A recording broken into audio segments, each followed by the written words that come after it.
In today's video, I'm going to teach you how to navigate Walmart.com and their identity platform to get the help you need. Whether you're troubleshooting an order or simply have a question about Walmart services, this guide will walk you through the steps to effectively use their online help resources. First, you'll want to start by visiting Walmart.com. Open your preferred web browser and type in Walmart.com in the search bar. This will bring you to Walmart's homepage where you can access their various services and options. It's always best to take a moment to explore the site if you haven't visited in a while, as they often update their layout for easier navigation.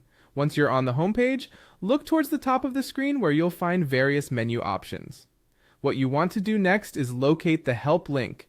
It's usually found in the upper right corner of the site, amidst other service options like your account information and the shopping cart. Clicking on Help will redirect you to Walmart's customer service page. After accessing the help page, you'll notice a variety of help topics and frequently asked questions. While browsing through these can often answer simple queries for more direct assistance, scroll down until you see the option to chat with us. Selecting this will enable you to start a conversation with Walmart's virtual assistant.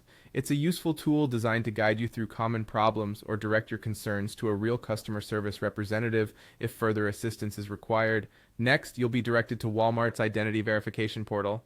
Essentially, this step is about ensuring the security and privacy of your interaction. Click the highlighted link, which will guide you to log into your Walmart account if you haven't already. In some cases, you might be prompted to create an account if you don't have one. Just follow the on-screen instructions to set up your profile, ensuring you use a secure, memorable password for safety. Upon successfully logging in or registering, the platform will ask you to continue. Clicking Continue allows the system to confirm your identity. This verification helps protect your personal information and ensures that the assistance you receive is perfectly tailored to your needs without any security risks. And there you have it. Navigating Walmart's website to receive help can be straightforward when these steps are followed. Don't hesitate to use their chat service for any questions that may arise during your shopping experiences. It's designed to ensure you receive timely and effective support right from the comfort of your home. Remember, practice a few times if you're new to the site. The more you navigate it, the more intuitive